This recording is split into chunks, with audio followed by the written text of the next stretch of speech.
हरे कृष्णा कृष्ण कृष्णा हरे हरे, हरे राम राम राम हरे हरे। नमस्कार दोस्तों, आज की इस वीडियो में हम चर्चा करेंगे श्रीमद् भगवत गीता के 10वें अध्याय के बारे में।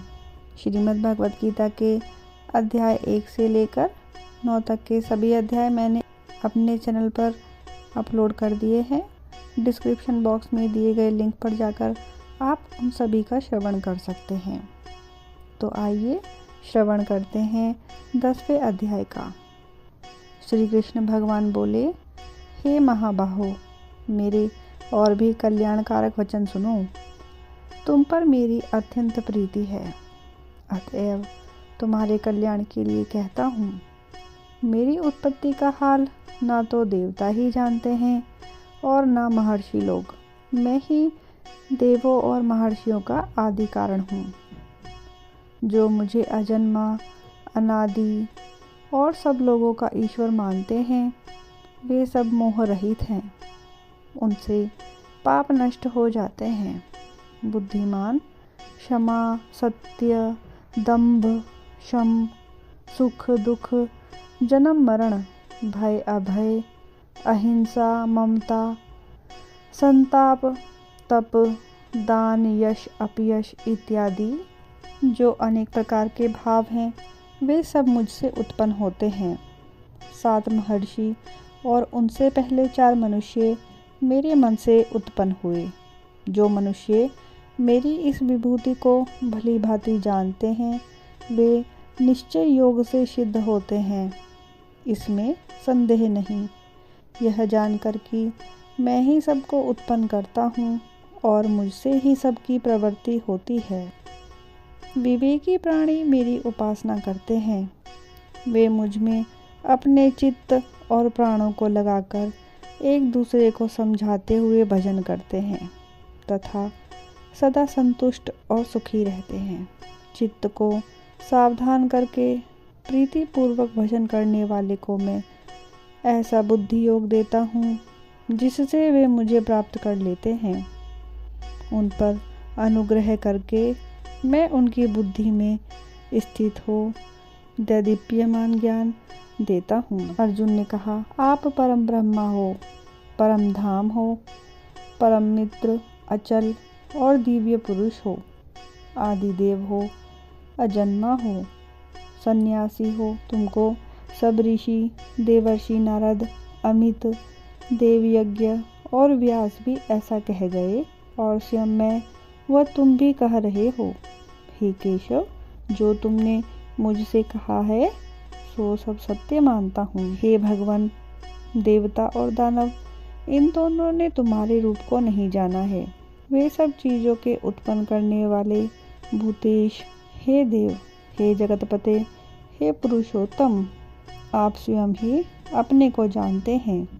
अतः आप अपनी गत दिव्य विभूतियों का हाल पूर्णतया वर्णन कीजिए, जिनके द्वारा आप इन सब लोगों में व्याप्त हो रहे हैं। चिंतन करता हुआ मैं आपको किस प्रकार से जान सकता हूँ। आपका प्यार, आपका ध्यान किन किन भावों से करना उचित है। हे जनार्दन, कृपया अपनी माया और विभूतियों को विस्तार से कहिए। अमृत रूपी आपकी इस वाणी को सुनने से मेरा मन तृप्त नहीं होता है। श्री कृष्ण बोले, मेरा विस्तार तो अनंत है। जो भी मुख्य मुख्य विभूतियों को मैं तुमसे सुनाता हूँ, गुणाकेश, समस्त भूतों के अंतःकरण में रहने वाला आत्मा मैं ही हूँ। मैं ही उनका आदि मध्य अंत हूँ। मैं ही आदित्य, मैं ही विष्णु, प्रकाशकों में अनेक किरणों में भूषित सूर्य, मरुदगणों में मरीच, नक्षत्रों में चंद्रमा मैं ही हूँ। मैं वेदों में सामवेद, देवों में विष्णु, इंद्रियों में मन और धृत मात्र में चैतन्य मैं ही हूँ। रुद्रों में शिव, यज्ञों में कुबेर, अष्टवसुओं में अग्नि और पर्वतों में सुमेरु मैं ही हूँ। हे पार्थ, पुरोहितों में बृहस्पति, सेनापतियों में स्कंद और जलाशयों में समुद्र मैं ही हूँ। मैं ही महर्षियों में भृगुवाणी हूँ, अक्षरों में ओमकार, यज्ञों में जप, स्थावरों में हिमालय, मैं ही हूँ। वृक्षों में पीपल, देवर्षियों में नारद, गंधर्वों में चित्ररथ, सिद्धों में कपिल मुनि, वेदों में अमृत से उत्पन्न उच्चैःश्रवा, गजेंद्रों में ऐरावत और मनुष्यों में राजा मैं ही हूँ। धातुओं में वज्र, गौओं में कामधेनु, प्रजा की उत्पत्ति करने वालों में कामदेव और सर्पों में वासुकी मैं ही हूँ। नागों में शेषनाग, जलचरों में वरुण, पितरों में अयरमा और शासन करने वालों में यमराज मैं ही हूँ।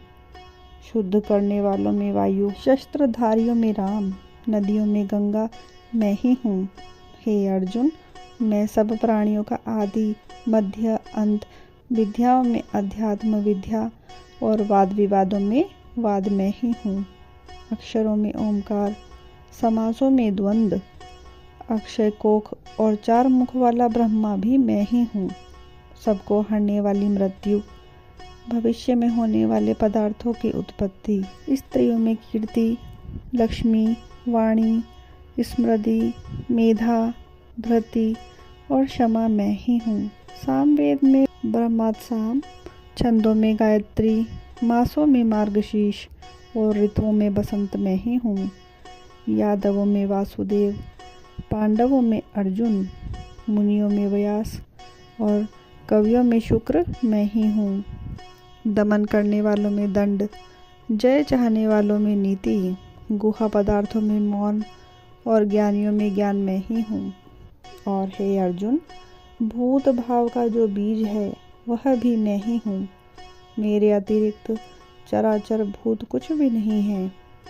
हे परंतप, मेरी दिव्य विभूतियों का अंत नहीं है। यह विभूतियों का विस्तार मैंने संक्षेप में कहा है। जो वस्तु ऐश्वर्यवान, शोभायमान और यशवान है, उन्हें मेरे ही तेज के अंश से उत्पन्न हुआ जानो। यही जानो कि मैं अपने एक ही अंश से इस संपूर्ण जगत में व्यापक हुआ। बोलिए श्री कृष्ण भगवान की जय। आइए अब 10वें अध्याय का महात्म्य जानते हैं। श्री नारायण जी बोले, हे लक्ष्मी जी, अब 10वें अध्याय का महात्म्य कहता हूँ, आप श्रवण करें। बनारस नगर में एक धीरज नाम का ब्राह्मण रहता था। एक दिन शिव जी के एक गण ने उस ब्राह्मण को मृत पड़ा देखा और फिर शिव जी से जाकर कहा, हे स्वामिन, इसने कौन सा पुण्य किया है जिससे इसने भली जगह पर मृत्यु पाई। इसको चारों बातें भली आवनी हैं। एक, बनारस क्षेत्र, गंगा जी का स्नान, संतों तथा काशी विश्वनाथ जी का दर्शन, अन्न को छोड़ना, एकादशी का दिन। हे स्वामिन, इसने ऐसा क्या पुण्य किया था जिससे इसको यह गति प्राप्त हुई। शिव जी बोले, हे श्रृंगी, एक दिन यह ब्राह्मण विश्वेश्वर महादेव जी के दर्शन को जा रहा था। मार्ग में धूप की गर्मी के कारण उसका दिल घुटने लगा और चक्कर खाकर मंदिर के निकट गिर पड़ा। इतने में श्रंगणों नाम का गण आया। देखा तो ब्राह्मण मूर्छित पड़ा है। उसने जाकर शिव जी से कहा, हे भगवान, एक ब्राह्मण आपके दर्शन को आया था, वह मूर्छित पड़ा है। शिव जी बोले, श्रंगणों, इसके जन्म की कथा मैं कहता हूँ। एक समय कैलाश पर्वत पर पार्वती और हम बैठे हुए थे। एक हंस मेरे दर्शन को आया। वह हंस ब्रह्मा का वाहन था। ब्रह्मा लोक से मानसरोवर को जाता था। उस सरोवर में सुंदर कमल के फूल थे। वह हंस एक कमल को लांघने लगा। उसकी परछाई कमल पर पड़ी तो वह हंस श्याम वर्ण होकर आकाश से गिर पड़ा। तब उसी समय उस मार्ग में मेरा एक गण आया। हंस को गिरा देख गण ने कहा, हे स्वामी, वह हंस आपके दर्शन को आया था, सो श्याम वर्ण होकर गिर पड़ा। गण मेरी आज्ञा से हंस को ले आया। मैंने पूछा, हे हंस, तू श्याम वर्ण क्यों हुआ। हंस ने कहा, मैं आपके दर्शनों को आ रहा था। मानसरोवर में कमल के फूल खिले हुए थे, उनको लांघ कर आया। उससे मेरी देह श्याम वर्ण हो गई और आकाश से गिर पड़ा। कारण मैं नहीं जानता। यह सुनकर शिवजी हंसे। तब आकाशवाणी हुई कि हे शंभु, कमलनी से पूछो, वह कहेगी।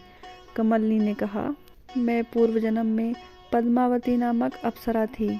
उस समय एक ब्राह्मण गंगा के किनारे स्नान कर गीता जी के 10वें अध्याय का पाठ किया करता था। इससे इंद्र का सिंहासन हिला। तब इंद्र ने मुझे आज्ञा दी, तू जाकर उस ब्राह्मण की तपस्या भंग कर। आज्ञा पाकर मैं उस विप्र के पास गई। उस विप्र ने मुझे शाप देकर कहा, अरे पापिनी, तू कमलनी हो जाए। उसी समय मैं कमलनी हो गई। तभी से मैं गीता जी के 10वें अध्याय का पाठ करती हूँ। उसी से मेरा यह तेज है कि मुझको लांघने वाला काला होकर अचेत हो जाता है। हंस ने कहा, मेरा यह श्याम वर्ण कैसे श्वेत होवे और तू इस कमल देह से छूटकर कैसे देव देही पावे। तब कमलनी बोली, जब कोई श्री गीता जी के 10वें अध्याय का पाठ सुनावेगा तब उद्धार होगा। तब एक ब्राह्मण ने सरोवर में स्नान कर श्री गीता जी के 10वें अध्याय का पाठ किया और उस हंस तथा कमलनी ने सुना। तब उनका उद्धार हुआ। श्री नारायण जी ने लक्ष्मी जी से कहा, यह मैंने तुम्हें 10वें अध्याय का महात्म्य सुनाया।